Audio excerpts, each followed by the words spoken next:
السلام علیکم ریسپیکٹ ناظرین، جیسا کہ آپ کو معلوم ہے کہ میرا چینل سکلین public facilitator latest job related test اور لیٹسٹ نیوز کے متعلق انفارمیشن دیتا ہے۔ معزز ناظرین، آج میں پھر حاضر ہوں ایک نئی ویڈیو کے ساتھ جس میں بہت امپارٹنٹ نیوز آپ کو شیئر کرنے والا ہوں۔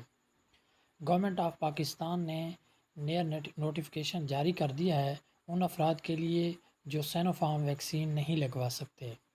چلتے ہیں اس کی تفصیل کی طرف۔ Government of Pakistan ministry of national health services regulation and coordination مندرجہ ذیل افراد کو سینو فارم ویکسین نہیں لگانا چاہیے۔ کون سے افراد؟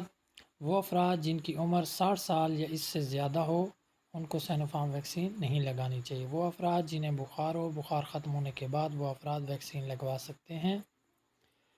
جن افراد کا کرونا وائرس مثبت ہو، وہ افراد جو ایسولیشن کی مدت میں ہوں، ایسولیشن کی مدت پوری ہونے کے بعد وہ افراد ویکسین لگوا سکتے ہیں۔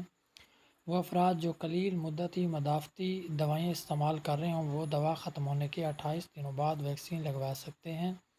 وہ افراد جنہوں نے کوئی پیوند کاری کروائی ہو، وہ پیوند کاری کے 3 ماہ بعد ویکسین لگوا سکتے ہیں۔ وہ افراد جنہوں نے کیمو تھراپی کروائی ہو، وہ کیمو تھراپی کے 28 دنوں بعد ویکسین لگوا سکتے ہیں۔ حاملہ خواتین یہ ویکسین نہیں لگوا سکتی۔ دودھ پلانے والی مائیں یہ ویکسین نہیں لگوا سکتی۔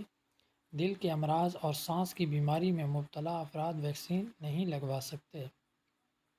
ریسپیکٹ ناظرین، آپ سے ریکویسٹ ہے کہ میرے چینل کو سبسکرائب کریں اور بیل آئیکن کو پریس کریں تاکہ جاب کے متعلق لیٹسٹ نیوز، جاب ٹیسٹ کے متعلق نیوز اور لیٹسٹ نیوز آپ تک پہنچتی رہیں۔